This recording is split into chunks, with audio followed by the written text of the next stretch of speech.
Easter island. దీని గురించి చాలామందికి తెలిసే ఉంటుంది, అవును కదా? సో మరి ఎందుకని ఈ ఐలాండ్ గురించి చెప్తున్నావు బ్రో అని మీకు డౌట్ వచ్చే ఉంటుంది. ఎందుకంటే ఈ ఐలాండ్లోనే ప్రముఖ ప్రాచీనమైన మోవోయి శిలలు ఉన్నాయి. ఈరోజు ఈ వీడియోలో ఈ ఈస్టర్ ఐలాండ్ గురించి కంప్లీట్గా ఎక్స్ప్లెయిన్ చేస్తాను.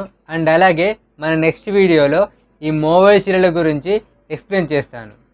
ఇక ఏమాత్రం లేట్ చేయకుండా let's get into our video and welcome to my YouTube channel be perfect. నేను మీ రామ్. ఈస్టర్ ఐలాండ్ అనేది పసిఫిక్ మహాసముద్రంకు ఆగ్నేయంలో ఉన్న ఒక పాలినేషియా దీవి. పాలినేషియా ప్రాంతం అంటే ఓషియానా తూర్పు ప్రాంతం అని అర్థము. ఇది పాలినేషియా ట్రయాంగిల్కు ఆగ్నేయపు అంచున ఉంది.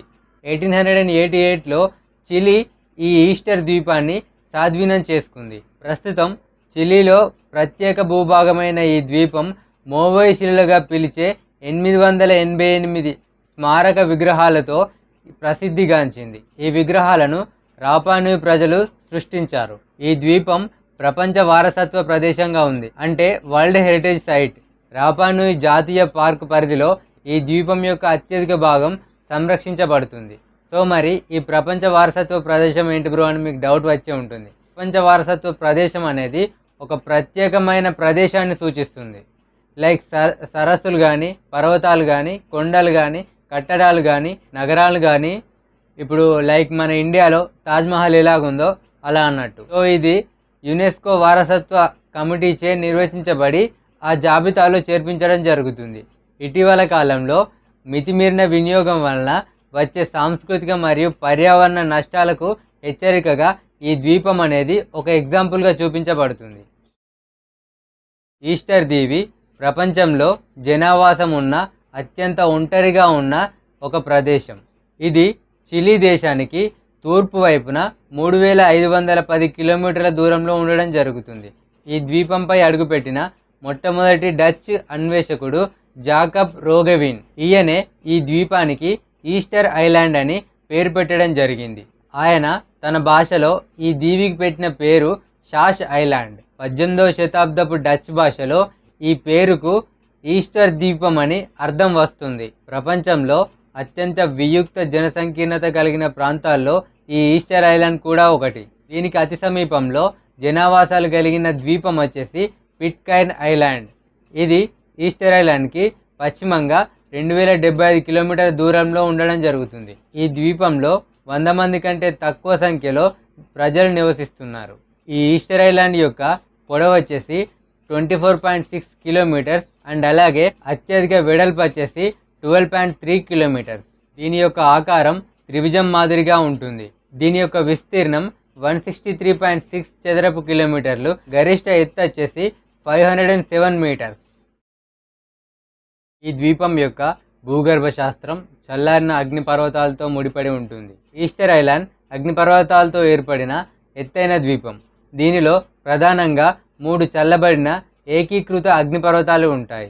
తెరేవాక అగ్నిపర్వతం యొక్క విస్ఫోటనం వల్ల ఈ ద్వీపంలో ఎక్కువ ప్రాంతం ఏర్పడింది. మరో 2 అగ్నిపర్వతాలు పోయికే, రానోకావు. వీటి విస్ఫోటనం వల్ల తూర్పు మరియు దక్షిణ ముఖ భాగాలు ఏర్పడ్డాయి. వీటి ఫలితంగానే ఈ ద్వీపానికి త్రిభుజాకారం వచ్చింది. ఈ ద్వీపంలో వీటితో పాటు అనేక చిన్న చిన్న అగ్నిపర్వతాలు ఉన్నాయి. ఈ ద్వీపంలో అతి కనిష్ట ఉష్ణోగ్రతలు జూలై మరియు ఆగస్టు నెలలో 18 డిగ్రీ సెల్సియస్ వరకు నమోదవుతాయి. అండ్ అలాగే అత్యధిక ఉష్ణోగ్రతలు ఫిబ్రవరిలో 28 డిగ్రీ సెల్సియస్ వరకు నమోదవుతాయి. అయితే ఈ ద్వీపంలో బాగా ఎక్కువ వర్షాలు పడే సమయం ఏప్రిల్ కాగా ఈ ద్వీపం ఏదైతే ఉందో ఈ ప్రాంతంలో ఏడాది పొడవునా వర్షాలు పడతాయి. ఈస్టర్ ద్వీపం యొక్క హిస్టరీ సుసంపన్నంగా వివాదాస్పదంగా ఉంటుంది.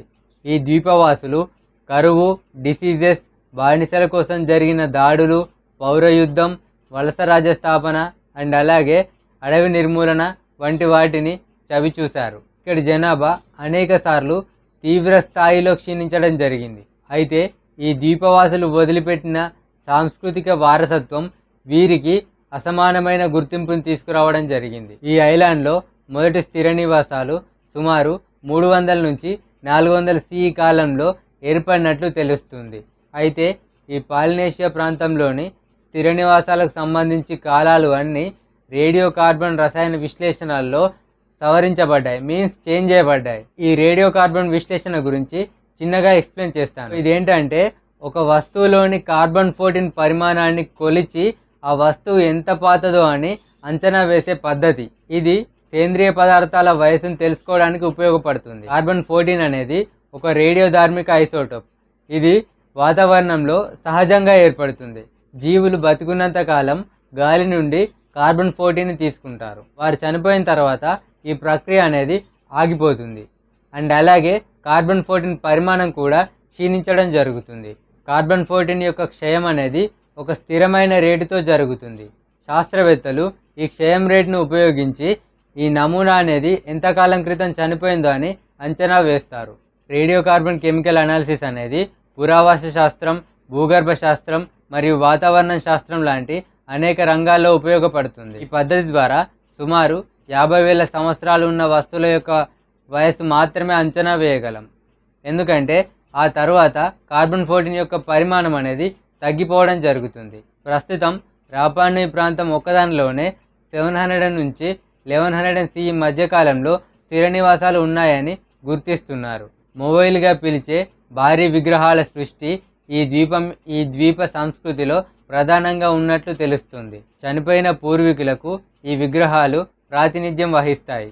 ఈ ద్వీపంలో బతికున్న వారు మరణించిన వారితో సహజీవన సంబంధం కలిగి ఉంటారనే భావన ఉండేది. మరణించిన వారు బ్రతికున్న వారికి అవసరమైనవన్నీ సమకూరుస్తారని, అలాగే బ్రతికున్న వారు మరణించిన వారికి పూజలు చేయడం ద్వారా వీరు మరణించిన తర్వాత ఆత్మల ప్రపంచంలో వీరికి మెరుగైన స్థానం కల్పిస్తారని వీరికి విశ్వాసం ఉండేది. ఈ ద్వీపంలో జనాభా ఎక్కువయ్యే కొలది అక్కడ వనరులు నాశనం అయ్యాయి. డచ్ నావికుడు జాకబ్ రోగెవెన్, ఫస్ట్లో చెప్పాను కదా, ఆయన వారం రోజుల పాటు ఈ ద్వీపంలో సందర్శించాడు. ఇందులో మీన్స్ ఈ ద్వీపంలో 2000 నుంచి 3000కు పైగా జనాభా నివసిస్తుందని ఆయన అంచనా వేశారు.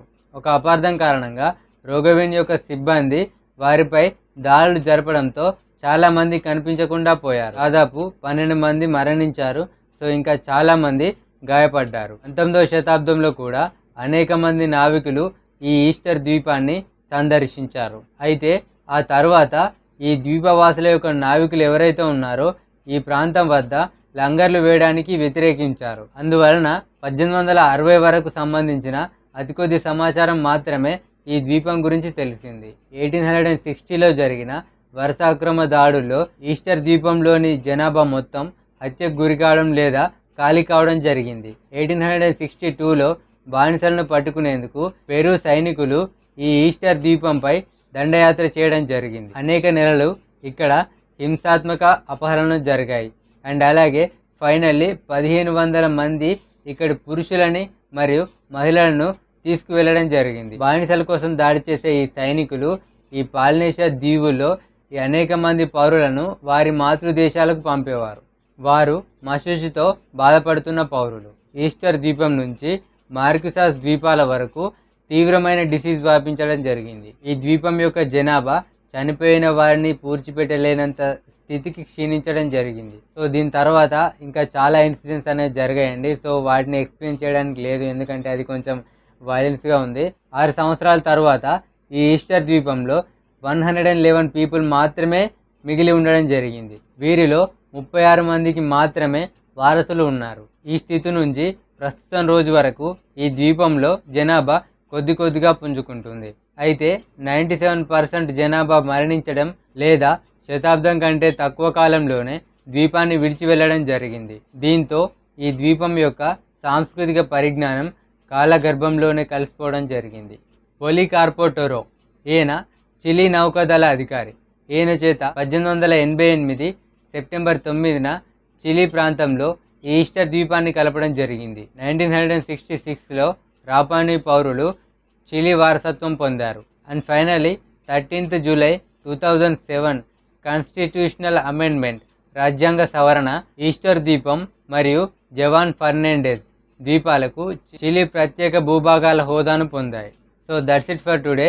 ఈ వీడియో మీకు నచ్చినట్లయితే ఒక లైక్ చేయండి. అండ్ అలాగే వెళ్ళే ముందు వీలైతే మన ఛానల్ని సబ్స్క్రైబ్ చేసుకోండి. Have a good day. Thank you so much.